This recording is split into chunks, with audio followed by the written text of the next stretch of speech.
Praise the Lord, जय मसीह के मेरे प्रिय भाई बहनों, आप सभी का हमारे इस चैनल पर स्वागत है। पिछले वीडियो से हमने एक वीडियो सीरीज की शुरुआत की है, जहां पर हम एक यूट्यूब चैनल है जिसका नाम है रंग दे बसंती, उसे हम रेस्पॉन्स करने जा रहे हैं। उन्होंने क्रिश्चियनिटी के खिलाफ बहुत ही गलत वीडियोस बनाए हैं और गलत तरीके से मिसलीड किया है। अगर आपने हमारा पिछला वीडियो नहीं देखा है तो आप इसी प्लेलिस्ट में जाकर उस वीडियो को देख सकते हैं।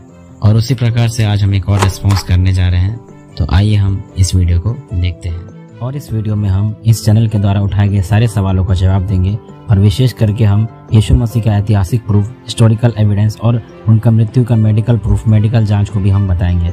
तो आप हमारे साथ अंत तक बने रहें और वीडियो को आखिरी तक देखिए। नताली वोल्चोवर, बहुत कम लोगों ने नाम सुना होगा। ये 2010 से 2012 तक टॉप्स विश्वविद्यालय में लाइफ साइंस के लिए एक स्टाफ लेखक थे। टॉप्स विश्वविद्यालय मेलफोर्ड और सोमरविले की सीमा पर एक निजी शोध विद्यालय है। इसकी स्थापना सन 1852 में ईसाई सार्वभौमिकवादियों द्वारा एक कॉलेज के रूप में की गई थी। तो नताली वोल्चोवर ने यहीं से भौतिकी में स्नातक की डिग्री प्राप्त की और कैलिफोर्निया विश्वविद्यालय बर्कले में भौतिकी का अध्ययन किया। अपने तमाम अध्ययन के बाद नताली ने एक शोध पत्र लिखा कि जीसस नाम का कोई भगवान पैदा नहीं हुआ, ये मात्र एक काल्पनिक सिद्धांत है, ये महज एक नाम और सूली पर टंगे एक चित्र के द्वारा दुनिया पर राज करने की कल्पना का हिस्सा है। नताली लिखते हैं कि जीसस क्राइस्ट तब तक एक परिचित व्यक्ति हो सकते हैं, लेकिन हम कैसे मान लें कि उसने क्या किया। अधिकांश धार्मिक इतिहासकार, ईसाई और गैर ईसाई समान रूप से ये मानते हैं कि यीशु वास्तव में पृथ्वी पर आया और भगवान का पुत्र था। जब उनसे इसका साक्ष्य मांगा जाता है तो केवल बाइबल उठाकर लाते हैं। इसके अतिरिक्त कोई ठोस साक्ष्य किसी के पास नहीं है। हाँ, अगर किसी के पास कुछ है तो चरम पत्र के टुकड़ों पर लिखे गए कुछ किस्से या लकड़ी का एक क्रूस, एक कफन और एक ताज। इसके अतिरिक्त जीसस के जीवन और मृत्यु का कोई भी भौतिक प्रमाण और वैज्ञानिक जांच तक नहीं है। इस बात का जवाब देने से पहले आइए हम फिलोसॉफिकली तरीके से, दार्शनिक तरीके से देखते हैं। तो नताली वोल्चोवर का कहना है कि जब भी यीशु मसीह का अस्तित्व के बारे में किसी को सबूत मांगा जाता है तो वह केवल बाइबल को उठा लाते हैं और उनके पास कोई भी अतिरिक्त ठोस सबूत नहीं होता है। क्या सचमुच ऐसा है? हमारे भाई राजीव चौधरी ने लाइफ साइंस के एक article was Jesus a real person, जिसे नताली वोल्चोवर ने लिखा था, वहां से उस आर्टिकल को उन्होंने लिया। न ही उन्होंने इस आर्टिकल को जांच किया, न उस पर रिसर्च किया और क्रिश्चियन को गलत साबित करने के लिए एक वीडियो को बनाया है। कोई भी व्यक्ति कोई भी स्टेटमेंट को लिखता है या फिर कोई भी व्यक्ति किसी भी स्टेटमेंट को कहता है तो उसका खुद का एक वर्ल्ड व्यू रहता है। उस वर्ल्ड व्यू के आधार पर वह उन बातों को कहता है। जैसे अगर कोई नास्तिक वर्ल्ड व्यू का है, वो खुदा को नहीं मानता, ईश्वर को नहीं मानता, तो उसी के आधार पर वो अपना बयान देता है। और कोई व्यक्ति अगर आस्तिक है, जो ईश्वर के अस्तित्व को मानता है, तो वह ईश्वर के अस्तित्व को आधार मानते हुए किसी बात को कहेगा। आप थोड़ा सा लॉजिक का इस्तेमाल कर लिया करें भाई, इलॉजिकल बात ना किया करें। आइए हम देखते हैं नताली वोल्चोवर जो है उनका वर्ल्ड व्यू क्या है। उनके कुछ आर्टिकल्स को हम देखते हैं कि ये किस वर्ल्ड व्यू के आधार पर इन सारी बातों को कह रही है। तो नताली वोल्चोवर lifescience.com के वेबसाइट पर और अपने ट्विटर अकाउंट पर काफी सारे आर्टिकल्स को लिखती है। इनके ज्यादातर आर्टिकल्स जो होते हैं वो साइंस पर ही होते हैं। कुछ आर्टिकल्स इन्होंने यीशु मसीह के बारे में लिखा है, जैसे कि proof of Jesus Christ, 7 piece of evidence debated, is the gospel of Jesus wife a forgery, जहां पर उन्होंने गॉस्पेल ऑफ थॉमस को लिया है, जीसस की वाइफ के बारे में बताया है, जो Dan brown the da Vinci code से लिया हुआ है। और हम सभी जानते हैं कि ये सब ऑथेंटिक नहीं है और इसका रेस्पॉन्स ऑलरेडी दे दिया गया है। और ऐसे इलॉजिकल बेबुनियाद बातों को ये अपने आर्टिकल्स में लिखती है। इनका एक और आर्टिकल है, will science someday rule out the possibility of God. हम इस आर्टिकल पर थोड़ा ध्यान देंगे, जहां पर ये लिखती है कि ब्रह्मांड की जो पूरी समझ है, पूरे ब्रह्मांड की समझ जो है वो विज्ञान के द्वारा हो जाएगी। इसके लिए कोई भगवान की कोई जरूरत नहीं है, गॉड का कोई आधार नहीं है। और यह भी लिखती है कि नास्तिक जो होते हैं वो आमतौर पर धार्मिक लोगों की तुलना में अधिक स्मार्ट होते हैं, अधिक चालाक होते हैं। और वो लिखते हैं कि इसका कारण पूरी तरह से स्पष्ट नहीं है, लेकिन यह संभव है कि अधिक बुद्धिमान लोग जो होते हैं वह कोई भी जांच के बाद धर्म को अस्वीकार करने की अधिक संभावना रखते हैं। इसका मतलब यहाँ पे देख पा रहे हैं, यह किसी भी धर्म को सपोर्ट नहीं करती, न ही किसी खुदा के अस्तित्व को मानती है। तो भाई राजीव चौधरी, आप यहाँ पे कौन सा लॉजिक इस्तेमाल कर रहे हैं, हमें समझ में नहीं आ रहा है। तो आप चाहे तो इनके वेबसाइट के सारे आर्टिकल को चेक कर सकते हैं और आपको यही मिलेगा कि यह किसी भी ईश्वर या किसी भी धर्म को नहीं मानती। आप एक आस्तिक फ्रेम में रहकर किसी नास्तिक को कैसे कोट कर सकते हैं, जो किसी भी धर्म या किसी भी ईश्वर को नहीं मानती है? और किस लॉजिक पर आप इन्हें कोट कर रहे हैं? चलिए आप दिखा दीजिए कि किसी भी आर्टिकल में इन्होंने आपके हिंदू विचारधारा का समर्थन किया है या फिर आपके भगवान कृष्ण या राम के अस्तित्व को माना है। तो अगर आपको लॉजिक नहीं आता तो इलॉजिकल बातें ना करें और आपसे निवेदन है कि आप थोड़ा लॉजिक सीख कर आए। और रही बात नताली वोल्चोवर की, तो वह यीशु मसीह के अस्तित्व और कार्य को नहीं मान रही है, क्योंकि यह एक नास्तिक विचारधारा की है। यह अलौकिक सुपरनेचुरल कार्य को स्वीकार नहीं करेगी। तो क्या इनके बातों से साबित हो जाता है कि यीशु मसीह का कोई अस्तित्व का कोई सबूत नहीं है? लेकिन हम इस वीडियो के आगे यीशु मसीह के ऐतिहासिक प्रमाण और मेडिकल जांच के सारे सबूत देंगे। फिर यह भाई अपने वीडियो के आगे में कहते हैं कि यूरोप में एक सर्वे हुआ था जहां पर 22% युवाओं ने इस बात को माना था कि यीशु मसीह नाम का कोई भी भगवान नहीं था। क्या 22% लोगों के मानने से आपको सच्चाई पता चल गया? फिर से यह भाई लॉजिकली यहाँ पे गलती कर रहे हैं। अगर आप सत्य को इस आधार से इस तरह से अगर निश्चित करते निर्धारित करते हैं लोगों के परसेंटेज के बेस पे, तो आप सिर्फ यूरोप की क्या बात कर रहे हैं? पूरे देश में क्रिश्चियन रिलीजन पूरे वर्ल्ड में सबसे ज्यादा माना जाने वाला रिलीजन है और पूरे वर्ल्ड में 75% से भी ज्यादा लोग हिंदू धर्म को डिनाय करते हैं। तो इस पर आपका क्या विचार है, हम जानना चाहते हैं। किसी भी एक झूठ को 90% लोग या 90% लोग भी मिलकर सत्य साबित करने की कोशिश करें तो भी सत्य अपने जगह सत्य ही होगा। आप माने या ना माने, ये आपका समस्या है। झूठ को साबित करने के लिए बहुत सारी कोशिश करना पड़ता है, जो भाई राजीव चौधरी आप बड़े अच्छे से कोशिश करते हैं। लेकिन आपको बता दूं कि सत्य अपने जगह पर सत्य ही होता है। सत्य को किसी के समर्थन की आवश्यकता नहीं होती, किसी की जरूरत नहीं होती। सत्य सबूतों और तथ्यों पर साबित किया जाता है, आपके जैसे बेबुनियाद तरीके से नहीं।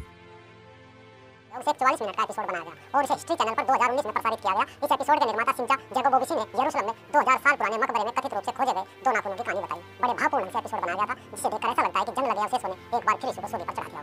कुछ लोगों का मानना है कि जिस मकबरे में जीसस को ठोकी जाने वाली कीलें मिली वह यहूदी महायाजक कैफा का है, जो बाइबल में यीशु के मुकदमे की अध्यक्षता करता है। इसके अलावा पूरी कहानी 2 नाखूनों पर टिकी है। जैकोबोविची इस एपिसोड में कहते हैं क्योंकि कैफा केवल यीशु को सूली पर चढ़ने से जुड़ा है तो ऐसा लगता है कि उसके नाखून है। लेकिन इस डॉक्यूमेंट्री पर विशेषज्ञ विद्वानों ने राइटर्स को दिए गए अपने इंटरव्यू में धूल की कोड़ी के रूप में खारिज कर दिया और इसे सिर्फ एक ईसाइयत का प्रचार स्टंट बताया। सिमचा जैकोबोविची फिल्म निर्माता है और उन्होंने एक शो को बनाया जिसका नाम है ईसाई धर्म का रहस्य, नेल्स ऑफ द क्रॉस। सिमचा जैकोबोविची जो इस शो के डायरेक्टर है, उन्होंने यीशु को सूली पर चढ़ाने के लिए इस्तेमाल किए गए नेल्स या इस्तेमाल किए गए कीलों की खोज करने का वादा किया। और उनके अनुसार आर्कियोलॉजिस्ट जो पुरानी चीजों की खोज करने वालों ने मकबरे में 2 कीलों को पाया और उन्होंने बताया कि यह यहूदी महायाजक कैफा का था। और यह बताया कि प्रभु यीशु मसीह की कहानी 2 कीलों पर टिकी हुई है, 2 नाखूनों पर या 2 नेल्स पर टिकी हुई है। और यह बताया कि यह सब ईसाई लोगों का या मसीह लोगों का प्रचार स्टंट है।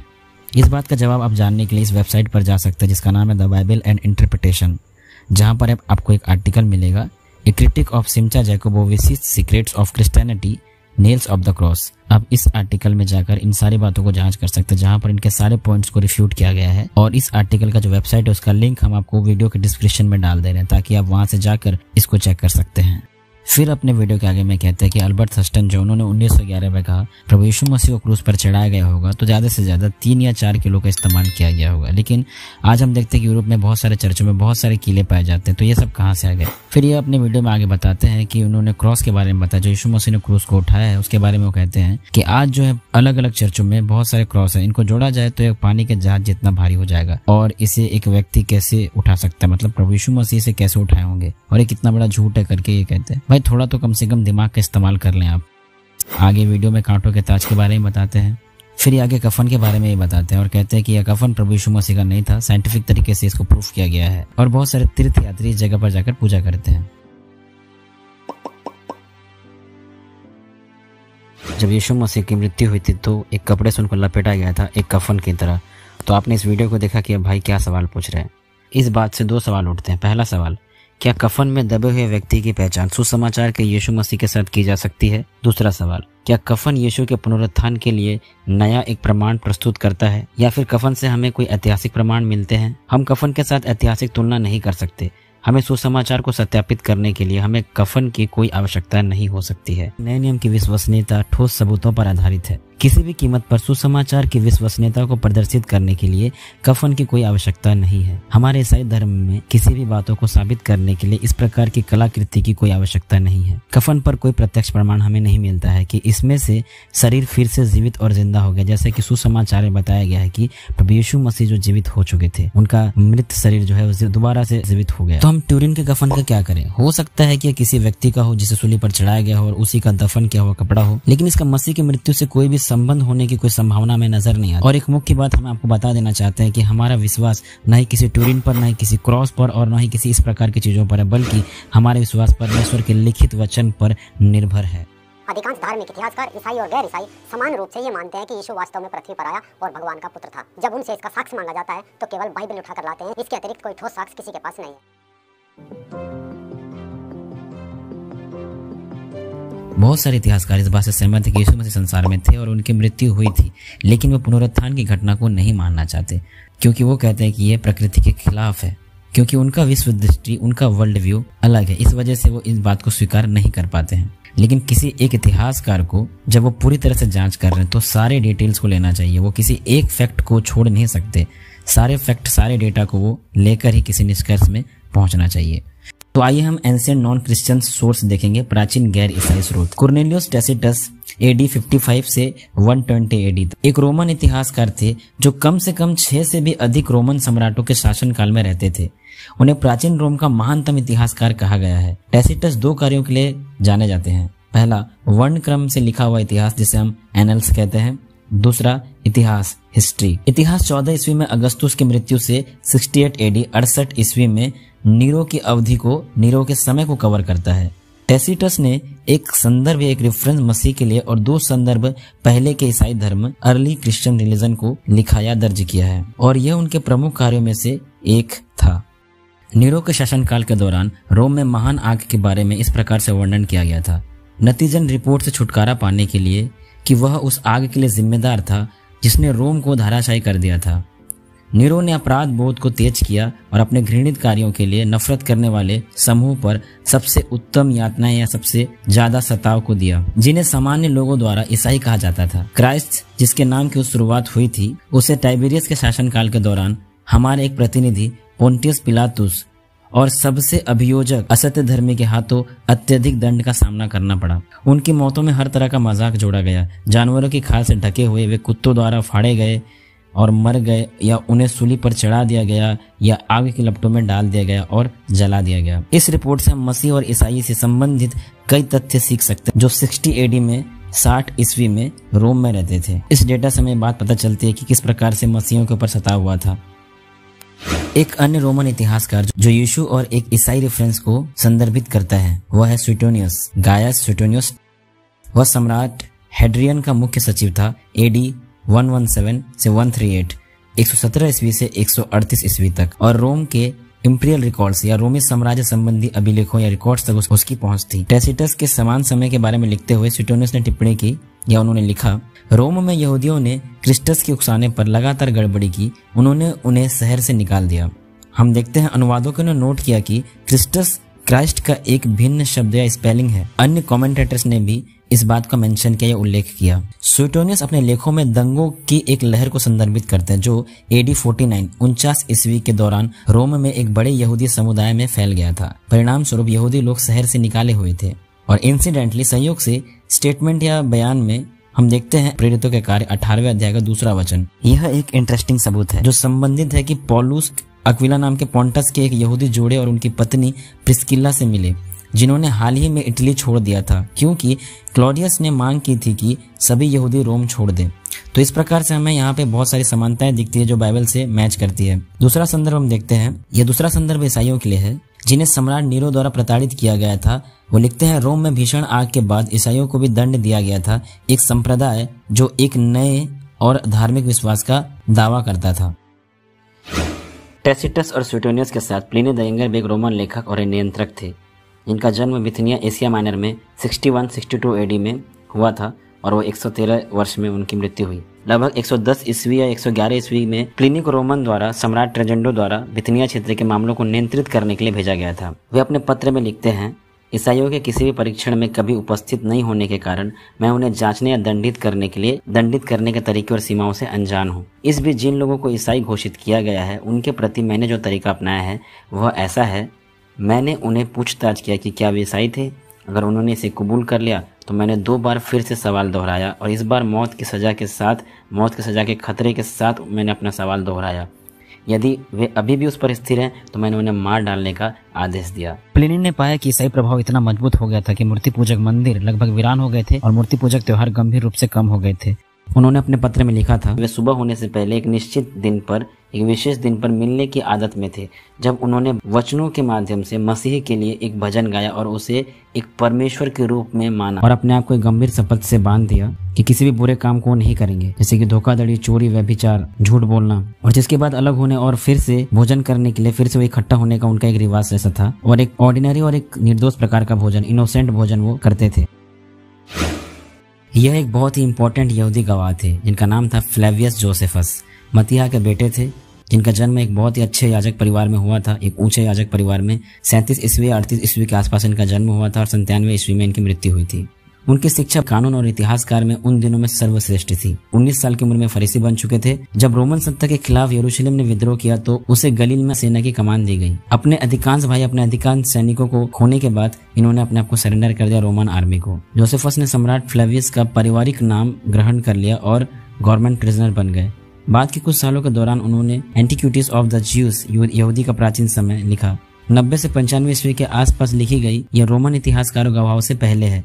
जोसेफस पहली शताब्दी के फिलिस्तीन के कई व्यक्ति और घटनाओं के बारे में वो लिखते हैं। जोसेफस ने यीशु और ईसाई धर्म की उत्पत्ति के बारे में कई प्रमुख तथ्यों का एक महत्वपूर्ण विवरण को प्रस्तुत किया। विशेष रूप से यीशु के सार्वजनिक सेवकाई में कुछ मर्दों को सूली पर चढ़ाने से उनकी मृत्यु, दोबारा जी उठने के प्रकट होने के शिष्यों चेलों की रिपोर्ट और यीशु के संदेश की उनके बाद की शिक्षा। हालांकि जोसेफस मसीहा को स्वीकार नहीं किए थे, लेकिन इन्होंने लिखा हुआ है। यीशु पर जोसेफस के लेख एंशिएंट 83:3 में हम देखते हैं इन्होंने अपने लेख में क्या लिखा है। इन्होंने लिखा है, अब इस समय के बारे में एक बुद्धिमान व्यक्ति यीशु था, अगर उसे एक आदमी कहना उचित था, क्योंकि वह अद्भुत कामों का करता था और ऐसे लोगों का शिक्षक था जो आनंद से सत्य को ग्रहण करते थे। उसने बहुत से यहूदियों और बहुत से अन्य जातियों को अपने पास खींच लिया। वह मसीह था और जब पिलातुस ने हमारे बीच के प्रधान लोगों के सुझाव पर उसे क्रूस पर चढ़ा दिया था, तो जो पहले उससे प्यार करते थे उन्होंने उसे नहीं छोड़ा, क्योंकि वह उन्हें तीसरे दिन फिर जीवित दिखाई दिया। और जैसा कि ईश्वरीय भविष्यवक्ताओं ने इन विषयों में और उसके विषय में 10,000 अन्य अद्भुत बातों की भविष्यवाणी की थी, और ईसाइयों का गोत्र जो उनके नाम पर रखा गया है इस दिन विलुप्त नहीं है। तो आपने देखा कि किस प्रकार से ये सब नॉन क्रिश्चियन राइटर्स थे। ये ईसाई नहीं थे, ये मसीही नहीं थे, यीशु मसीह पर विश्वास नहीं करते थे, लेकिन इन्होंने अपने लेखों में इस बात को मेंशन किया, यीशु मसीह को मेंशन किया, क्योंकि यह सारी घटनाएं जो हो रही थी यह वास्तविक थी, कोई काल्पनिक नहीं थी। इसी वजह से अपने समय के दौरान इन्होंने अपने लेखों में इन बातों का उल्लेख किया है। हाँ, अगर किसी के पास कुछ है तो चरम पत्र के टुकड़ों पर लिखे गए कुछ किस्से या लकड़ी का एक क्रूस, एक कफन और एक ताज। इसके अतिरिक्त जीसस के जीवन और मृत्यु का कोई भी भौतिक प्रमाण और वैज्ञानिक जांच तक नहीं है। आइए हम यीशु मसीह की मृत्यु का कुछ मेडिकल जांच को देखेंगे। कई मेडिकल अथॉरिटीज हैं, कई मेडिकल अधिकारी हैं जिन्होंने सूली पर चढ़ने पर रिसर्च किया है। इसे हम 3 मेडिकल थ्योरी के आधार पर देखेंगे। क्रॉस से पहले यातना प्रारंभ। मैथरेल ऐसा कहते हैं कि यह जो घटना है यीशु मसीह के अंतिम भोजन के बाद, अपने शिष्यों के साथ अंतिम भोजन के बाद यह घटना शुरू हुई, जहाँ पर यीशु अपने शिष्यों के साथ जैतून के पहाड़ पर गया और वह गतसमनी के बगीचा में जाकर प्रार्थना कर रहा था। और आपको याद है तो वो उसने पूरी रात प्रार्थना की।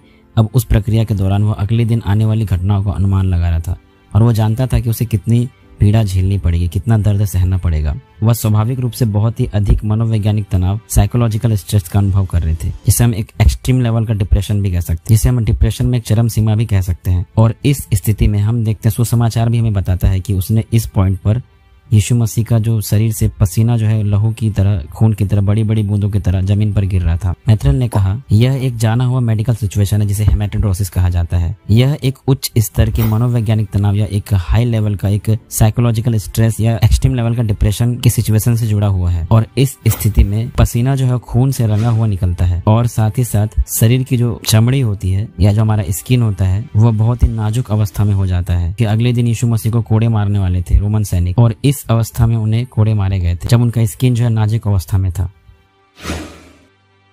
फिर इसके आगे हम हाइपोवेलमिक शॉक को देखते हैं। जो पीड़ित होता है, जिसे मारा जा रहा है, वो आगे इस स्टेज में चला जाता है जहां पर ये डॉक्टर बताते हैं कि हाइपोवेलमिक शॉक के आधार पर जिस व्यक्ति को मारा जा रहा है उसके बहुत सारा खून बह जाने से वो उस प्रभाव से पीड़ित है, क्योंकि उसका बहुत सारा ब्लड लॉस हो चुका है। और इस स्टेज में जो है व्यक्ति बेहोशी की अवस्था में भी जा सकता है। जो इस स्थिति में रहता है वो बहुत ही प्यासा हो जाता है, उसे बहुत ही प्यास लगती है, क्योंकि शरीर से बहुत सारा ब्लड चला गया तो उसे एक लिक्विड सब्सटेंस या फिर तरल पदार्थ की जरूरत पड़ेगी। क्या सुसमाचार में हम यीशु मसीह की स्थिति हाइपोवेलमिक शॉक में देख पाते हैं। प्रभु यीशु मसीह का इतना सारा ब्लड लॉस होने के बाद रोमन सैनिकों ने यीशु मसीह के ऊपर लकड़ी का क्रूस डाल दिया, जिससे लेकर यीशु मसीह को जिस स्थान पर उन्हें क्रूस पर चढ़ाया जाना था उस स्थान तक उनको जाना था। इतना सारा खून बह जाने से उनकी हालत वैसे ही बहुत खराब थी और उसी समय रोमन सैनिक ने समौन नामक एक व्यक्ति को उसके लिए क्रूस उठाने का आदेश दिया। बाद में सुसमाचार में हमने आगे देखा कि यीशु ने कहा कि मुझे प्यास लगी है, जिस समय उसे सिरका पिलाया गया। इस प्रकार की अवस्था के बाद हम निश्चित रूप से कह सकते हैं कि यीशु मसीह के हाथों और पैरों में कील ठोकने से पहले ही वो बहुत ही गंभीर स्थिति में थे। Theory death of asphyxia.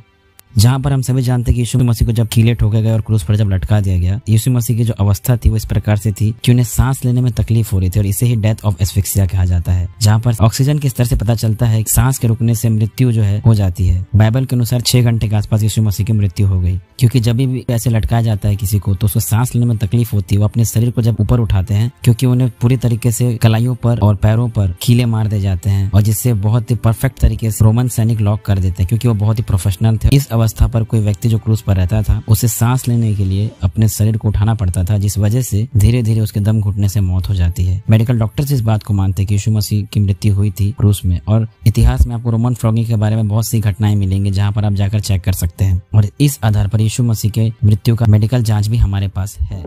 आइए हम पुनरुत्थान के कुछ पॉइंट्स को देखेंगे। यीशु की मृत्यु रोमन सैनिक द्वारा सूली पर चढ़ाए जाने से हुई। उसे दफनाया गया था और जिस कब्र में यीशु को दफनाया गया था वह यहूदियों का एक निजी कब्र था। यीशु की मृत्यु के बाद दफनाने के तुरंत बाद चेले निराश और दुखी हो गए थे और अपनी आशा खो चुके थे। यीशु का कब्र उनके दफनाने के 3 दिन बाद खाली पाया गया। चेलों को अनुभव हुआ था कि यीशु मसीह जी उठे थे और उन्होंने वास्तविक रूप से उसे देखा था। इन सारे अनुभवों के कारण चेलों का जीवन पूरी तरह से बदल गया, यहाँ तक कि इस विश्वास के लिए वे मरने के लिए भी तैयार हो गए थे, क्योंकि उन्होंने अपने मसीहा को, प्रभु यीशु मसीह को, जिनकी मृत्यु के बाद उन्हें दफनाया गया था, उन्हें दोबारा जीवित देखा। पुनरुत्थान दोबारा जी उठने की घोषणा कलीसिया के इतिहास की शुरुआत में बहुत पहले ही फैल गई थी। जहां यीशु को सूली पर चढ़ाया गया था और कुछ समय पहले ही दफनाया गया था, उन्हीं जगहों पर चेलों की सार्वजनिक गवाही और पुनरुत्थान, यीशु मसीह का मृत्यु से जी उठने का प्रचार यरूशलेम शहर में हुआ उनके चेलों के द्वारा। सुसमाचार संदेश यीशु की मृत्यु और पुनरुत्थान दोबारा जीवित होने पर केंद्रित था, जो तेजी से वहां फैल रहा था। रविवार सप्ताह का पहला दिन बन गया था। इस दिन चेलों और यीशु के नाम पर ईमान लाने वाले इकट्ठा होकर प्रभु यीशु मसीह के नाम की आराधना कर रहे थे। याकूब, जो यीशु मसीह का भाई था, जो पहले एक संशयवादी और यीशु को कभी परमेश्वर के रूप में स्वीकार नहीं किया, जब उसने अपने भाई यीशु मसीह को देखा जो मरे हुए में से जी उठा था, वह शीघ्र ही परिवर्तित हो गया। शाऊल से पौलुस, तरसुस का साउल, जो यीशु मसीह की मृत्यु के बाद उस पर ईमान लाने वाले मसीहों को मारता था, सताता था, वह दमिश्क के रास्ते जा रहा था मसीहों को मारने के लिए, और रास्ते के बीच में प्रभु यीशु मसीह का दर्शन को पाकर उसने अपना ईमान लाया और एक विश्वासी बन गया, और साउल से वो पौलुस बन गया, और उसने बहुत ज्यादा सेवकाई किया परमेश्वर के नाम के लिए, और प्रभु यीशु मसीह की सेवकाई करते करते वह शहीद हो गया। कई इतिहासकारों द्वारा कहा जाता है कि करीब 40 लोगों ने मिलकर बाइबल को लिखा था, जो यूरोप के अलग अलग हिस्सों से आए थे। उस समय पोपी राजा हुआ करते थे। लोगों को लड़ाने और परमेश्वर के नाम पर साम्राज्य स्थापित करने के लिए बाइबल का बखूबी उपयोग किया जाता था। तो मैं आपसे एक सवाल पूछना चाहता हूँ, क्या आपके पास इस बात का कोई सबूत है? क्या हिस्ट्री में सचमुच कुछ ऐसा हुआ था? अगर आपके पास सबूत है तो दीजिए, ऑथेंटिक सबूत दीजिए, व्हाट्सएप यूनिवर्सिटी से लिया हुआ नहीं। इतिहास गवाही की बाइबल का संदेश जो होता है प्रेम के लिए होता है। बाइबल का संदेश किसी को लड़ाने के लिए नहीं, बल्कि उस प्रेम का संदेश बांटने के लिए होता है। क्योंकि इसका आरंभ कुछ यूं हुआ जैसे अभी भी आप सुनते होंगे कि यीशु सुसमाचार लेकर आएगा, इसे गोस्पेल भी कहते हैं। सड़कों पर बांटा जा रहा है बाइबल का नया नियम, उसमें भी यही है कि यीशु सुसमाचार लेकर आएगा। बस यही अफवाह रोम में फैलाई जाने लगी कि जल्दी सुसमाचार आएगा। इस अफवाह के दौरान अनेकों लोगों को सूली पर भी लटकाया गया। उसी दौरान यहूदियों का विरोध करते जीसस नाम के किसी शख्स को सूली पर चढ़ाया गया था। बस यहीं से जीसस के नाम की स्टोरी को बाइबल में लपेट दिया गया होगा। मैं फिर से बात को दोहराता हूँ कि क्या आपके पास इस बात का सबूत है? अगर आपके पास इस बात का ऑथेंटिक सबूत है तो आपने अपने वीडियो में इस सबूत को क्यों नहीं दिया? बिना सबूत के कोई बात साबित नहीं की जा सकती, और ये हर एक विश्वासी, हर एक मसीह विश्वासी इस बात को जानता है कि यीशु मसीह संसार में क्यों आए थे। तब लोगों को यह बताया जाने लगा कि देखो वो सुसमाचार लेकर आया था, लेकिन राजा ने उसे सूली पर लटका दिया। राज्य में विद्रोह फैल गया। कुछ ने कहा नहीं वो 3 दिन बाद जिंदा हो गया, कुछ ने इस बात को नहीं माना, ताकि लोगों को यह न लगे कि सुसमाचार देने वाला मामूली व्यक्ति था। इसीलिए बाद में बड़ा कफन तैयार किया गया, क्रॉस भी बहुत भारी तैयार किया गया और बड़ा बनाया गया, और कांटों वाला कथित ताज भी। बहरहाल जीसस की मौत के बाद रोमन सम्राट ने इसका बखूबी लाभ उठाया और रोम को ईसाई धर्म राज्य बना डाला। यदि वो ऐसा नहीं करते तो रोम कभी भी प्रमुख धार्मिक, सांस्कृतिक, राजनीतिक, सामाजिक, आर्थिक ताकत नहीं बन पाता, और यह सब इस कल्पना और अफवाह पर टिका था कि जीसस ईश्वर और ईश्वर का पुत्र है। कल्पनाओं के आधार पर नहीं मेरे भाई, सबूतों के आधार पर। जैसा हमने आपके सामने बहुत सारे सबूत पेश किए जो ऑथेंटिक और विश्वसनीय है। और सबसे इंटरेस्टिंग बात यह है कि जो पहले के सबूत हैं वो विरोधी लोगों से ही आते हैं, जो विश्वासी नहीं थे, जो मसीही नहीं थे, जो यीशु मसीह पर विश्वास नहीं करते थे, और उन्होंने ही अपने ऐतिहासिक लेखों में विश्वासियों के ऊपर होने वाले सताव को उन्होंने लिखा, और इस आधार पर हम इस बात तक पहुंच सकते हैं कि यीशु मसीह का ऐतिहासिक सबूत है। और हमारे पास केवल इतने सबूत नहीं, बल्कि हमारे पास इससे भी ज्यादा ऑथेंटिक और विश्वसनीय सबूत है जो नॉन क्रिश्चियन सोर्स है। जैसा कि आपने अपने वीडियो में कहा था कि जब भी किसी को हम सवाल पूछते हैं यीशु मसीह के अस्तित्व के बारे में तो वे केवल बाइबल उठा लाते हैं। तो हमारे पास बाइबल के बाहर भी बहुत सारे सोर्स हैं और बहुत सारे एविडेंस हैं। जैसा कि भाई कह रहे हैं, क्या वाकई में रोम का साम्राज्य यीशु मसीह की मृत्यु का सबसे ज्यादा फायदा उठाया? जरा जाकर इतिहास में चेक कर लीजिए भाई, आपको पता चल जाएगा कि रोमन शासक कैसे थे। और यह भाई बता रहे हैं कि अगर रोम का साम्राज्य ऐसा नहीं करता तो कभी वो धार्मिक सामाजिक ताकत नहीं बन पाता। आप इतिहास में जाकर एक बार चेक कर लीजिएगा, आपको उनकी ताकत का पता चल जाएगा। वह कभी यीशु मसीह की मृत्यु का फायदा तो नहीं उठाए, बल्कि यीशु मसीह पर विश्वास करने वालों को मारने के लिए हर एक तरह का प्रयास किया। सबसे ज्यादा सताव अगर मसीह के ऊपर किसी भी सदी में हुआ है, किसी भी सेंचुरी में हुआ है, तो वो रोम साम्राज्य के द्वारा हुआ है। उन्होंने बाइबल को मिटाने की पूरी कोशिश की और पूरी ताकत लगा दी, लेकिन वह मिट गए। बाइबल आज भी जिंदा है। अगर किसी बात को आपको कहना है तो कम से कम इतिहास में जाकर चेक तो कर लीजिए, या किसी ऑथेंटिक वेबसाइट से पढ़ के आइएगा। व्हाट्सएप से लिया हुआ ज्ञान लेकर मत आइएगा, फिर किसी बात को आप कहिएगा। चलिए अब वीडियो के लास्ट में इनका एक बहुत नॉनसेंस वाला क्वेश्चन सुनते हैं और इनको भी ऐसा ही क्वेश्चन करेंगे। दृष्टि का अनुभव किया और चमत्कार करने लगे। किसी को आंखें दे दी, किसी को कान, मरे हुए लजारस को जिंदा कर दिया। एक बार बीच समुद्र में पतरस की नाव डूबने लगी तो पतरस का हाथ पकड़ लिया, उसे डूबने से बचा लिया। अब यूरोप में सैकड़ों लोग बाढ़ में डूब गए और जीसस किसी ने उनको नहीं बचाया। मसलन जीसस के नाम पर इस तरह की काल्पनिक कहानियां लिखकर बाइबल बना दी गई। चलिए आपके लॉजिक पर आपसे हम सवाल पूछते हैं। जैसे आपके भगवान कृष्ण ने द्वापर युग में ब्रजवासी को इंद्र देवता के प्रकोप से बचाने के लिए गोवर्धन पर्वत को अपनी उंगली से उठा लिया था, तो आज भारत देश में इतनी सारी विपत्तियां आ रही, जैसे बहुत सालों से भारत में बाढ़ आ रहे हैं, कई देशों में हम बाढ़ की घटनाएं को सुने, तो उस समय में आपके भगवान क्या कर रहे थे? आपके भगवान तो विष भी पी जाते हैं। तो ये कोरोना वायरस और इतने भयंकर वायरस जो आ रहे हैं, क्यों आके खत्म नहीं कर देते? क्योंकि जैसा लॉजिक आपने इस्तेमाल किया, मैं उसी लॉजिक से बात करूं। जैसे आपने कहा कि यूरोप की कंट्री विदेशी कंट्री है, तो यीशु मसीह ने जब सुसमाचार में पतरस को पानी से बचाया, तो वो कहाँ है जब यूरोप की कंट्री बाढ़ में डूब रही है? तो उसी लॉजिक से आप पर भी सवाल किया जाता है कि हिंदू कंट्री हिंदू भगवानों की है। आपके बुद्धि के हिसाब से जो आपने लॉजिक इस्तेमाल किया उसके अनुसार, मेरे अनुसार नहीं। तो जब हिंदू देश में कोई परेशानी आ रही तो आपके भगवान कहाँ है उस समय में? चलिए आपने काफी सवाल पूछ लिए, एक आखिरी सवाल हम इस वीडियो के एंड में आपके ऊपर छोड़ते हैं। जैसा आपने प्रभु यीशु मसीह के अस्तित्व पर सवाल उठाए और उनके खिलाफ गलत वीडियो बना के कोई ऑथेंटिक सबूत दिए बिना अपनी बात को साबित करने की कोशिश की, तो हम आप पे एक क्वेश्चन छोड़ते हैं कि आप भी अपने भगवानों का, जितने भी हैं उन सारे भगवानों का ऑथेंटिक एविडेंस, ऐतिहासिक प्रूफ, आर्कियोलॉजिकल एविडेंस जरूर दीजिएगा, और विशेष करके उनके जीवन का और उनके मृत्यु का वैज्ञानिक जांच और भौतिक प्रमाण जरूर दीजिएगा। आपके जवाब का इंतजार रहेगा। धन्यवाद आप सभी का, इस वीडियो को आपने अंत तक देखा। इस वीडियो को इतना ज्यादा शेयर करें कि वीडियो ऐसे लोगों तक पहुंच पाए जो ऐसे सवालों को करते हैं और ऐसे बेबुनियाद वीडियो को बनाते हैं। इस वीडियो को लाइक और चैनल को सब्सक्राइब जरूर कीजिएगा। जय मसीह की।